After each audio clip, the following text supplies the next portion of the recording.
Hey guys, it's Daniel's Review and I'm back and Happy New Year's. I know I'm a bit late, but hey, better late than never. Been busy with life, you know how the thing does go. Sometimes you don't have the time to do what you would really like to do, especially with responsibilities. But enough of that, straight into the deck profile. So, I'm coming today with you with a TENPAI FIENDSMITH BYSTIAL deck profile.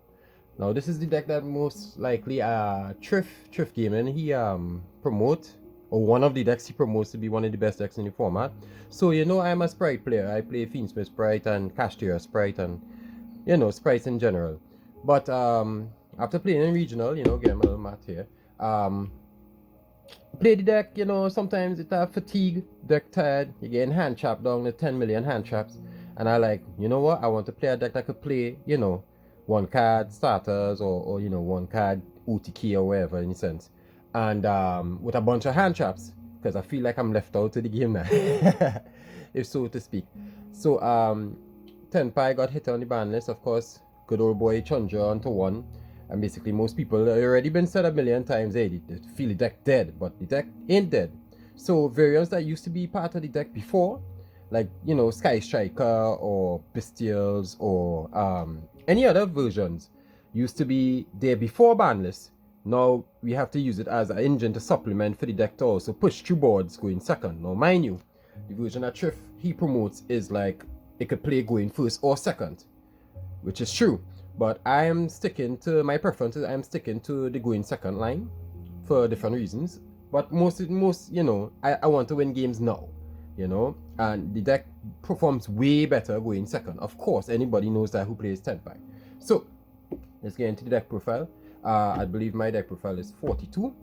You may see some things as odd, you know, and some things that I teched in, it will be different from what others have, you know, profile to be how the deck should be played. Right, so we're going into the main. So for the TENPAI part, we're playing one Chandra, of course, because we only have one Chandra. I only play one Paija because I do not want to clog on the amount of normal summons. It's basically fine killing out, that is it. But we have the grind game with the FIENDSMITH part. And of course, we have recycling options. One Genroku, I try to play test two. Sometimes I get two in hand, that really sucks, you know, but I can understand you could probably put this to two and still try, because usually you want one in your deck to search out now. So, but for now I play in one and it worked for me. Oh, by the way, I for the year, the first locals for the year, I played this. I came top 4, and then the locals afterwards, I played and I came top 8. So it's not to say like I just talking about the deck. I actually played the deck in this version and I did great for a first time trying a new format, and the second time I played as well. The first time I ever played this deck, I played this deck when I only had one Python. I didn't have no Trident because Konami say borrow one from a friend and I didn't have a friend to borrow one from. Thanks Famsi, shout out to you again. You sent it for me as a gift. So I'm accustomed to playing with one Pydra, and I also played Mass Dragon because I only had one Pydra.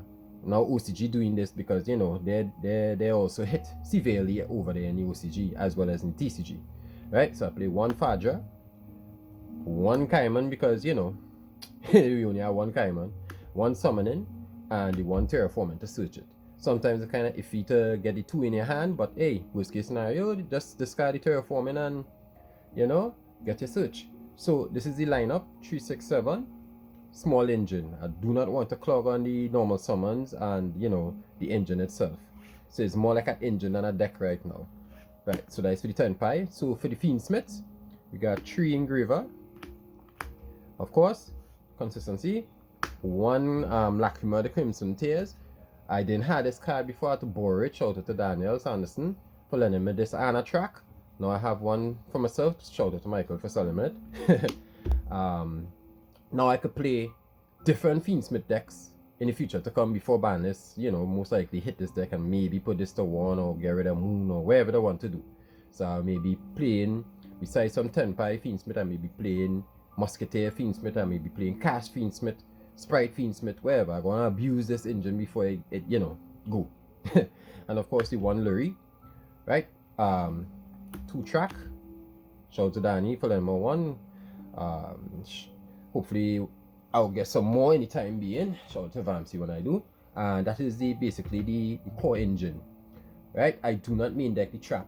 I was trying something, I tested it out, I tried it. That sometimes I did miss it in the main, you know, but I just really just side it. I want as least bricks as possible. But in game 2, 3, where you don't know if they'll send you first or second, it's good to have it inside there. That sometimes I open it. I have a good luck of opening one-offs, but also a bad luck of opening one-offs that you don't want to see, like Lurie and the trap. So like that time I open it, but I just use the field spell to put it in the grave, or one of my board breakers to send it in the grave, because we play board breakers that discard cards or send cards from the hand to the graveyard to do whatever it needs to do.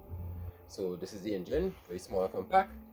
My good old lucky, you know, QCR engraver that opens in my hand a lot. So that is the Fiendsmith part. Alright, so hand traps. So I think I'm playing 16 hand traps at the moment. So we're playing 3 impermanents. Sorry for the glare. Put it up here. 3 impermanents. 3 mulch armies in the 4 loss.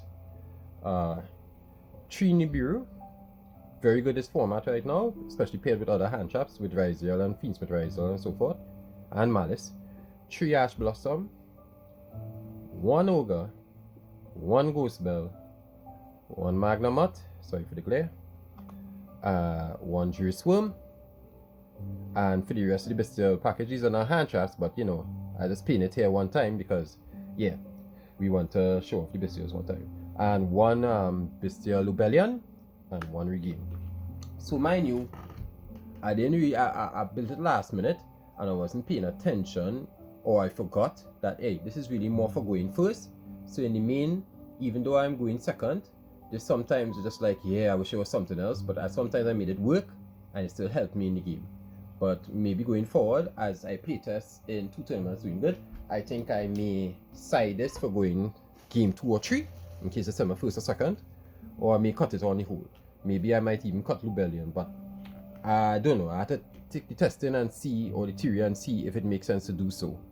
Right, but this is definitely good for the grind game, definitely. And getting draws in and recycling dark or light monsters from the graveyard when they get banished, especially your own extra deck monsters when they get banished. And of course, Regain with Magnamut, keep on looping the one-offs. Excuse me. Keep on looping the one-offs like Chandra or whoever you need back from the action, from the graveyard to your hand, because they got stopped trying to OTK, like probably on a Veiler because you didn't have the field spell or the strike it or something like that. We could try to push through our game, right? So 16 hand traps, right? So for the reason for this lineup are hand traps. I playing going second because we don't have to worry about any mulch armies when we go in second, so their mulch armies are dead. So that's one of the reasons for going second. 2, I want to end games now. I just want to kill. I want to OTK. So I don't really want to have too much of grinding back and forth. It has some instances where people send me first twice and I still won the game, because the Fiendsmith part does really help with the hand traps. So it still have a good enough going first board and interactions. I play Ghost Bell because we're playing Fiendsmith, so people are going to try to bestial your Fiendsmith monsters coming from the graveyard, so it stops that. Sometimes when you want your hand trap to push through and they try to call by the grave it, you could just Ghost Bell that call by the grave. Like for example, they're trying to mulch army them and they chain call by, the Ghost Bell could push through that interaction and make sure the Furulus or the Purulia resolve. Right? This also stops them from making Caesar, in the sense that when they're trying to make Engraver come back from the graveyard, so they could go into DDD High Wave King Caesar, you could just stop the Engraver from the graveyard and you would just probably have the Princess on board. So it avoiding them making a DDD Caesar. But also, if they do choose to go into sequence, hey, it also stops sequence because you're trying to recycle cards from the graveyard back into the deck, so you can stop sequence as well. And also, it also stops Lacrima in the graveyard on your turn when they're trying to Lacrima, special summon a Link 1 like Requiem or the Link 3 Abnonde. Yeah, you stop that. Definitely a counter. And of course, Ash Blossom also stops the trap that Lacrima sends into the graveyard, or even when Lacrima special Requiem, you could just Ash the Requiem, so they don't have to worry about the trap getting sent to graveyard. Right. And of course, Nibiru very great in this format right now, but they're most likely to be paired with a hand trap. So those paired with the amount of hand traps here, Nibiru is definitely a good show out.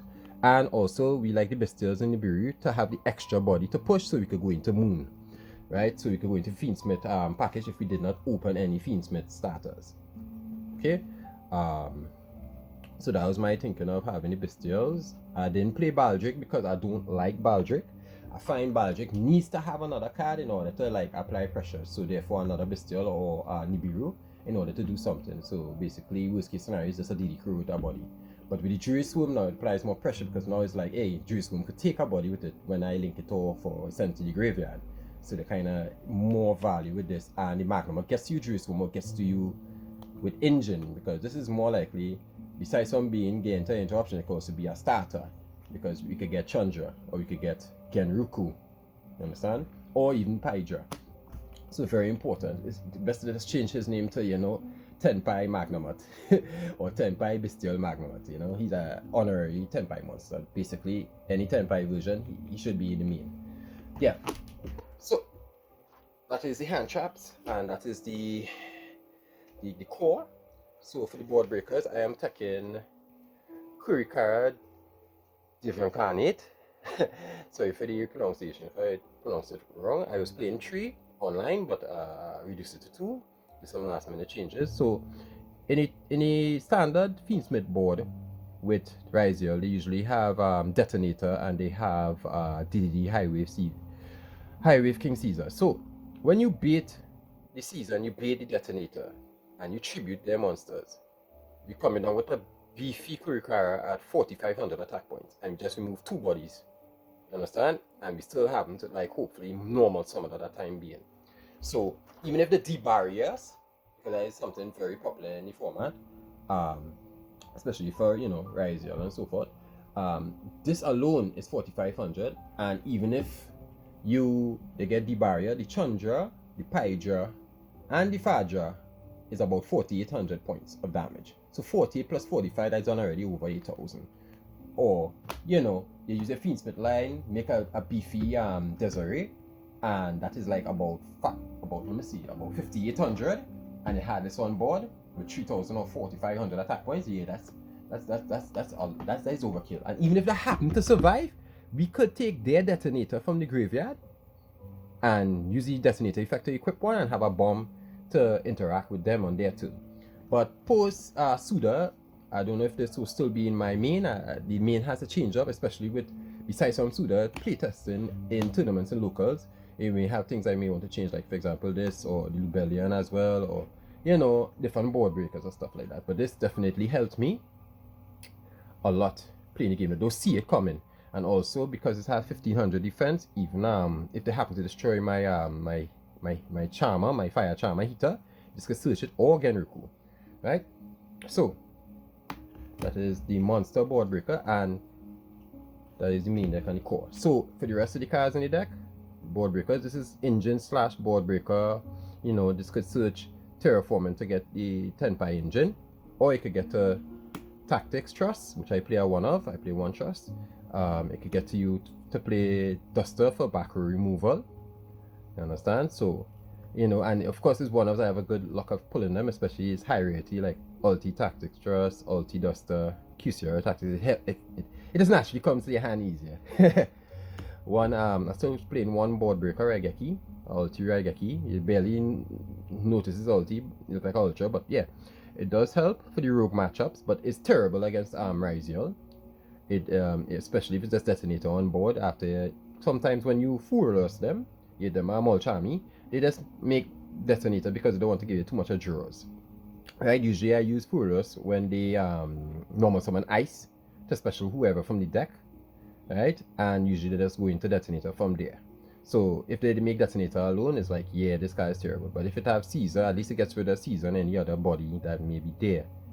But no. And now remember, detonator could detach the safe. So yeah. Once they have detonator, yeah, this guy is terrible. But like in you know, rogue matchups, plays up the board very easily, and we just OTK. Especially after we bait them out with the FIENDSMITH parts and the lines and whatever else, and then we see the TENPAI stuff come through, they just like, yeah, scoop. Or they get killed OTK. Watch how to get OTK. I play 1 Forbidden Droplets. I think I may bump this up to 2 or 3, because at the same time too, this also just clears the troublesome DDD or the Desiree or the detonator next to them. And especially with Suda coming, where they again, I think is the rank 4 Eclipse monster. It could, when sent to the graveyard, it could target 2 other XYZ rank 4s, I believe, and special summon one and attach the other one.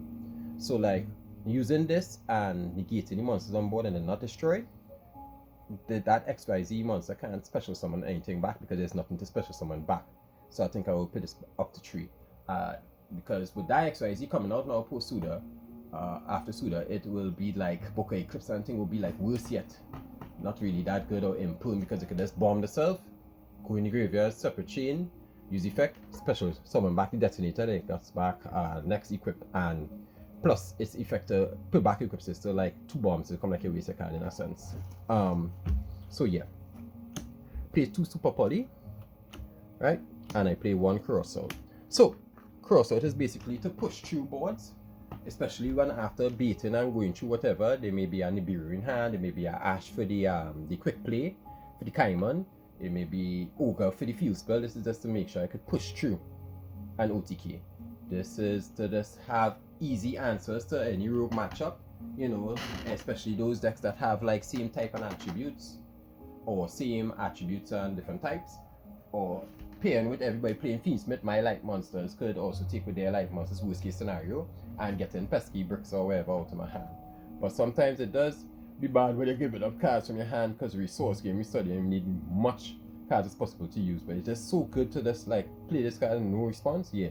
Especially if you Nibiru them and they have Nibiru there, the token, and they make detonator. Still, you could take the token and the detonator and make Garura, and then the Garura could protect, you could call it for fire, to make a charmer in case it didn't open any TENPAI engine and then go into heater. And when you go into heater, you can use the heater to crash into the token if you left it in attack mode, and you're not going to die from the crash, and search Genruku and Genruku get the OTK. Or you can make it you can make the Garura turn into dark and use one of the light engravers and make Chaos Angel. Understand? Or you can use the Garura to call fire also and protect your already in hand Chandra or you know Paija or whatever, to protect it from cards like Imperm or Effect Veiler or any other targeted effects. So it's just very much good in this version I'm playing right now at the moment. If anything, I think I may bump this up to 2-3. As for Eclipse, I put it in the side, not in the main right now because it's real hard to keep the deck at 40. So we're playing 1 Trident Dravion, still going to play it because there's some lines so much you have to push through. Sometimes you need to make the Trident to OTK. You understand? When it have too much of monsters or too much of things to push through. But most of the time, they just kill them with the normal monsters of Transcendent. I play 1 Transcendent and 1 Bident. Right? This is like the one-shot KO package. You gotta kill them within this range. Yeah, so that's the TENPAI part. We have BYSTIAL the Sparta. Sometimes in testing, before I even played in tournaments, I made this. Sometimes with Genruku, when I special it as a level 4 from hand, going to the hand, and a BYSTIAL. And I don't see it coming, and it protects me from wherever is on board, or at least gives me a negate. And then this having a good grind game with this card here, the spell card for BYSTIALs. Yeah, it helps with a good grind game with this card, and it always keep on coming back. And then of course it's special summon something that was banished, probably one of the engravers or anything like that, and you can still go back into your FIENDSMITH lines. Yeah. This is Heater, the Fire Charmer Blaze. I play 1.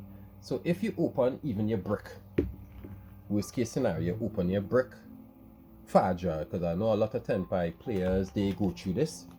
You open this. You could still OTK them because you could just use a BYSTIAL body or a Nibiru body. And this make Heater crash, go into Genruku, add to your hand, use Genruku effect, special, go into Chandra of course. And we go from there and we OTK. And then of course when you make the synchro, it will pull back the Fadra. This will pull back the Fadra and you just OTK from there. So even opening the brick, they can still die, especially with Heater. its main purpose is not even to take one from their graveyard. It's just a plus to probably pay extra body for attacking, and probably the dual drive or whatever for attacking on one of the small monsters, or to use it as fodder to bomb for Trident Dragon.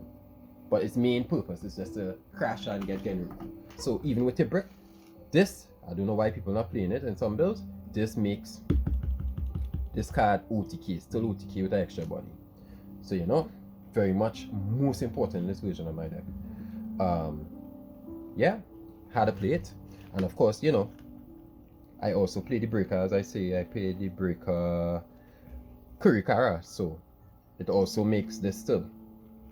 In case you don't open any TENPAI monsters, and I happen to be the board of Fiendsmith stuff, and then I special summon this and have an extra body, still go into Heater, and then we crash and we go into Genruku. So definitely must play in any TENPAI version, I find. Yeah. Play one Chaos Angel, of course. We play in Fiendsmith, it's easy to make. For the Fiendsmith related stuffs, we play Fiendsmith Requiem, one Fiendsmith Sequence, one Fiendsmith Agnomde. Hopefully I'm pronouncing this properly. This helps with OTKing and making back your board, especially if you're Nibiru. Like you say, they send you first and you make, you know, Sequence and Desiree, and then you're going to Agnomde. On the turn you can use Lacrimosa to special summon this back, and then this will special summon the Desiree and equip it and make it beefy, at least with a negate interruptions to one moon.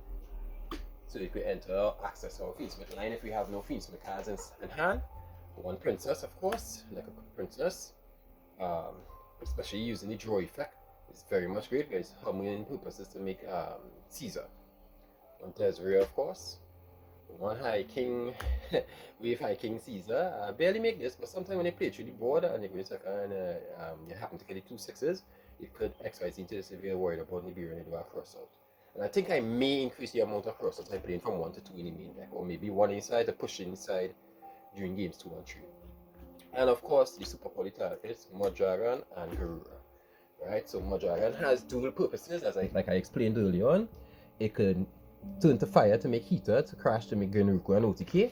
It could just turn to fire to protect the monsters you have already, which is Chandra or so forth, from Vela or Imperm, or any whatever attribute you may have, like the Fiendsmith line, so you protect your lights. It could also just turn into a dark and, you know, go with a engraver and make Chaos Angel. Or also this could also, if you're super poly with this and you make this and you have Lacrima, you could also make Chaos Angel and get a draw off of this and make a Chaos Angel with 2 with protection from light, make it with light and dark, so therefore it wouldn't be, your monsters wouldn't be destroyed by battle, and your synchro monsters also protected from activated monster effects. And a lot of times this Chaos Angel, sometimes I make it before, and then when I'm trying to, like, you know, OTK, it protects your synchro monsters like Trident, Dragon, and Transcendent, and so forth. Like a time they tried to ogre this, and I had Chaos Angel. It's like, okay, cool, good ogre, still bring back, and they stayed on the board. And or like when I had a Desiree after they done already negate effect, and I'm trying to kill it, when it goes to the graveyard and the target, wherever to send, is unaffected because I have this, you know, Chaos Angel. So a lot of times, yeah, Chaos Angel is really great, honestly, to tell you, in this build. To the side, what I played for that time being, I played 2 Perulia, right, for more drawing, of course, and certain decks that summon a lot from hand. Yeah, we play 3 Dogwood, right, because sometimes the Perulia not really or good in most matchups, but some matchups it is definitely. And if not worst case scenario, you still pay 18 for more drawing options to draw into, dig into engines and board breakers. I'm playing this because there are a lot of players who naturally play slower, and a lot of decks that really combo long, and even if they're playing fast, they combo long, and then we have to try to push through the board, and they have to wonder if they respawn or not, and you know, we go into a game 2 or game 3 and time nearly low. I don't want to go through that. Or they're trying to beat me with time cards like Time Thief, not what is called it, Cowboy in Ryziel, trying to build me for 800. Nah, none of that. So we're trying to also dig into this with the Mulchimes. It makes sense that some point in time, Mulchime may get into this, or you get into this yourself, and you just use this, and it's good going first or second, right? It's just for not losing the time. We do like losing the time. We're not even supposed to reach the time, but to have some matchups you play against certain people and you're grinding, and it really taking long, it sometimes do reach the time. Play 2 Ghost Mourner, also for time. just don't really want to, especially you can more use it against the link matchups. It's not good against XYZ decks, but against like things like Malice and so forth, or anything link climbing, you can use this to like stop one of the main plays, one of the main monsters, and then now the time low is like we don't want to, link off the monster because you lose life points. So it's like, what do we do? But also, I also say in certain matches where it's also good, and it helps OTKing, because when you burn wherever for their life points, wherever monster they have on the board, now there are less life points, and now OTKing is easier with the TENPAI land. So it also helps with OTKing. I play 3 Lanciers, Artifact Lanciers. This is just a malice. We don't want no, banishing of stuff, so they probably just depend on the other engine that is not, malice, because now malice, like, to me the weakest version is pure, so like they have to like play probably Fiendsmith malice or Sky Striker malice or something. And also, well, random matchups like what is called that banish deck? I can't remember. Agent George played Ritual BCA, yeah. The one of Call by the Grave, in case you send your first or second, especially you go and see more hand traps. One Cosmic Cyclone, because I just want something extra to get rid of floodgates or anything like that. One Book of Eclipse for the YuGiOh matchups. I would decide for more stuff that good. I'll take out the Raigeki and paint this, because not everybody would have the YuGiOh deck in Swiss. But when you reach the top cut, of course, top 8 going further or wrong, the higher rounds, you'll start to play YuGiOh players. So definitely switch out the Raigeki for this. Easy side out. The one dimensional barrier for cross out for going games 2 or 3. You don't know if you're going second or first. And so if you're going second, it'll just be cross out target. If you're going first, use it against the deck, especially good in the matchup. And of course, the one Fiendsmith Paradise. So I think I may start to put this in the main going forward. So that is the side, and of course a little, Nibiru token. Yeah. So that is the deck. I'm going to try to improve on the deck. I'll probably play it for the rest of the month, most likely. I'll try other Fiendsmith variants, of course, and that is my version of the deck. So going forward, this might be in the side, might come out on the whole. This might stay, this might change, different board breakers or different texts, but it definitely helped me. They didn't see it coming. This might change, I don't know. I might pay in an X-Juice Worm, I don't know. I might pay in the next small charm with Perulia in the main. I might try Meows if I get. I'll probably want 2 copies of that. I may change the board breakers, increase the droplets, maybe Super Poly might come up, but I doubt. Maybe the Raigeki will go in the side, yeah, for rogue matchups that you could destroy cards easily. As for the extra deck, maybe I might try Ultimate Slayer. It's a great out card because it just outs the detonator, and it sends it to the extra deck, so the new XYZ card, XYZ back, or plugin card, make it back once it goes to the extra deck, and then you could send the aggregator to target the Caesar and negator. So I may have to try to make space for the aggregator in the extra deck, or maybe I might just side it. These 2 eyes make the least, but I think I would probably more keep the Spartak. It has some lines that if the months, like if the life points lower, and it just like just that short, this is add up with the small monsters and this, so I might just probably take this out or side it, or side the aggregator. I'm not sure, but definitely we have to try to fit in the aggregator. But that is the deck profile. I think going second TENPAI is still strong. That is what I've been playing. I have sneak peek or premiere event for Soda tomorrow, so I'm going to try to play in that tomorrow and hopefully get a new mat. I don't know. We'll be gunning for first place. We might play with this deck, I don't know, but we will be playing TENPAI, Fiendsmith, BYSTIAL, and other Fiendsmith variants. And I hope you enjoyed the profile. Hopefully it wasn't too long and you basically understood what went on here. But definitely, if everybody understands, TENPAI is not dead. If you can afford the Fiendsmiths, or you have the Fiendsmith and the BYSTIALs, play this version of the deck. It's definitely good going second still. If you want to play going first, it's still a greater option. And there's also a Sky Striker version. You could try that, mixing with the engines here that is already here, or you could take out the Fiendsmith engine if you don't have it and try the Sky Striker version. I might playtest with the Sky Striker version or some Sky Striker version variant of it. But definitely the deck is not dead. That is the deck profile. Shout outs to everybody who love watching the videos and heal them out and love the deck profiles and so forth. And hopefully I try to play different decks that you would like to see deck profiles on. For the decks that I can't really afford personally, I'll probably just do the deck profiles on YuGiOh Pro if I were to build that version of the deck for myself. So until next time, guys.